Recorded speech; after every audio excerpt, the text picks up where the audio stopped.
Bonjour à tous et bienvenue au 5e épisode du Conseil du Pro. Mon nom est Daniel Dupont, je suis photographe professionnel depuis 1990 et ce dont j'aimerais vous parler aujourd'hui, c'est comment bien gérer vos piles. Mais avant d'aller plus loin, si vous n'êtes pas encore abonné à ma chaîne, je vous invite à le faire. Et si vous appréciez les vidéos, je vous invite aussi à cliquer sur le bouton j'aime. Maintenant, depuis l'avenue de l'ère numérique, c'est beaucoup plus important de bien gérer ses piles. À l'époque, on devait gérer nos films. Un 36 poses était si vite passé. Je me souviens très bien de prises de vue où le film me rembobinait pendant que j'étais en pleine action. Mais maintenant, avec les cartes de forte dimension, ça va être plus rare qu'on va être confronté à ça si on compare au fameux 36 poses de l'époque. Malgré que je me souviens très bien lors d'un atelier à Pointe-Pelée où on est en bordure d'un étang, devant une scène où un couple de Grebe-Jougris parade devant nous. Le mâle s'apprête à célébrer le printemps avec la femelle et j'entends le participant à côté de moi dire un gros mot parce que sa batterie vient de couper. Donc, premier conseil du pro, lorsque votre pile arrive à 30 %, vous devriez les changer. Surtout lorsque vous faites de la photographie d'action et ou de photographie d'oiseaux en vol. À ce moment-là, l'énergie doit être au maximum. L'autofocus va être énergivore et doit avoir une pile pleine d'énergie. Que ce truc-là fonctionne ou non, c'est pas vraiment important. Ce qui est important, c'est de changer votre pile à 30 % et de vous dire que la photo que vous avez manquée précédemment, c'est parce que la pile de votre appareil était trop faible. De cette façon-là, pensez positive, vous allez avoir de meilleures photos par la suite. Ce qui est aussi important, c'est de développer des petits réflexes et des habitudes.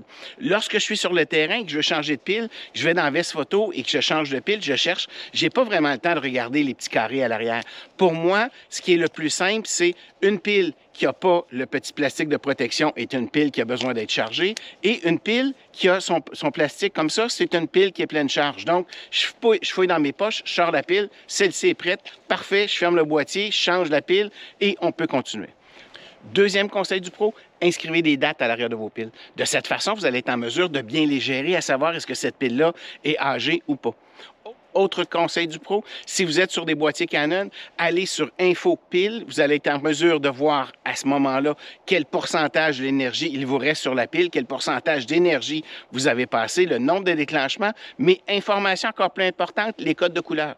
Vous allez avoir, si votre pile est vraiment récente et tient bien la charge, vous allez avoir 3 carrés verts.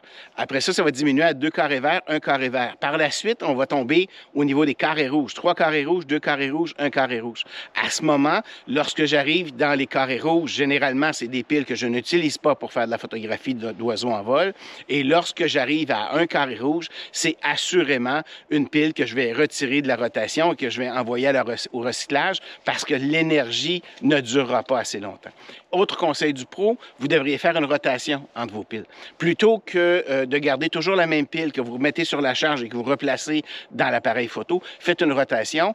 Autre conseil du pro, vous devriez avoir un minimum de 2 piles, idéalement 3 piles pour chacun des boîtiers que vous allez utiliser. Dans le prochain épisode, je vais vous expliquer comment sauver de l'énergie avec vos piles en programmant certaines choses sur le boîtier et surtout en évitant de programmer des éléments qui vont être extrêmement énergivores. Je vous remercie beaucoup pour votre écoute et je vous dis à un prochain épisode. Pour en savoir plus, je vous invite à visiter mon site internet www.danieldupont.ca où vous trouverez toutes les informations concernant les cours que j'anime sur Zoom, les ateliers au Québec, dans les provinces limitrophes ainsi qu'à l'international. Et je vous invite aussi à visiter mes pages Facebook et Instagram. Bonne photo.